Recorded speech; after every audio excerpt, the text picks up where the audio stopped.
Welcome back to my channel, Trina's Diary. Hello mga sis loves. Hello, good morning, good evening the idea sa Philippines. So we're going to Prague, Czech Republic. It's like 3 to 4 hours with a train. So, ayan, from Germany, Leipzig, going to Prague. So, ayan mga my loves. Kumusta? So, lag-laag na po si Inday. Pasyal-pasyal muna tayo. It's weekend. Summer pa dito. Kaya, sulitin na natin ang pagpasyal sa iba't ibang bansa ng Europa. Kasi napakaganda, super beautiful the Europe country. There's a lot of countries, so very beautiful here. Pero expensive. Kaya work hard para makapag-travel.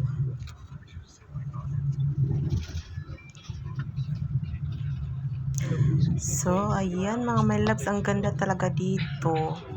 Ayan, malapit na kaming dumating sa Prague. Mag-ikot-ikot kami doon sa city, kumain, at sumakay ng train nila mga my loves. Or yung tawag nila Straßenbahn. Train sa city lang. So, watch. Ayan ang ganda ng palasyo nasa bundok. Maganda yung mga palasyo dito, mga palace, mga my loves. Kasi dito, hindi tawag nila presidente. Parang king and queen or yun, parang ganun. Ayan mga my loves, magandang araw. Super init ngayon. Kasi, last month of summer. Ayan. Sobrang init. Gutom na. Dumating na kami, my loves. Here, darling.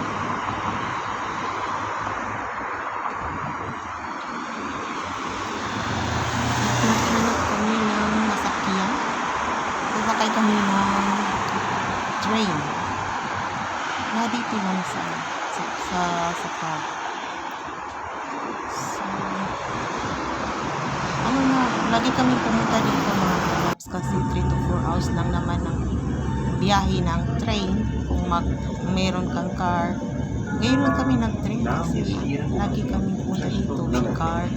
Mga 3 hours, more than 3 hours. Pag hindi traffic, hindi naman talaga traffic dito mga my loves. Hindi tulad sa atin na ay nako, dapat gumising ka ng maaga.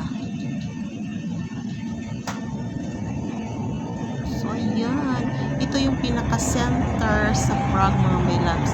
Meron silang mga bridges dito. Dito talaga yung pinaka-syalan. Yan. Super maganda dito. Kasi yung pira dito, mga my loves, is koronor. Hindi siya euro. Talagang siya. Hindi mahal. Pwede ka mag-shopping dito. Yung pira, sample sa pira namin, euro, didali namin dito, times 2. Marami kang mabili. So, maganda. Yung mga tao dito, pumunta sa Germany, kasi malaki ang pera. Ayun mga menos, ito yung pinaka-center. Ayan. Tingnan nyo naman yung mga building dito. Ay, nako, relax. Super relax sa mata, no? At then, papasok kami dyan sa Palladium, yung pink na building. Wala pa. Ayun ang ganda. So, daming ikot-ikot na kami mga my loves. Puntahan namin yung magandang simbahan. Yung pinaka main area talaga ng tourist. The best tourist spots. Kung gusto mong pumunta dito ng Prague, ito. Dito na. Ayan, I love Prague. So, daming mga tao mga my loves. Maraming mga turista. Ayan, kasi summer. Pag summer talagang vacation time. Ayan, mga my loves. Wow, wow, wow, oh. Halag init eh, basta laag lagi. Ang tangawa ka, nice, kailang church. So, yan. Rampa-rampa ako dali ang dapita.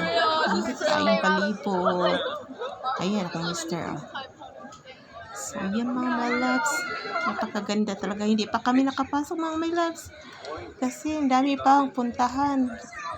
Dapat talaga mag-stay ng mga 1 week siguro. Pasukin namin yan lahat ng mga palas. Yan. Ayan ang maganda oh. Yung monument. So, yun mga my loves. Talagang peaceful dito mga my loves. So, pag makapunta ka dito, lahat problema mo ay mawala. Thank you for watching. Next na naman.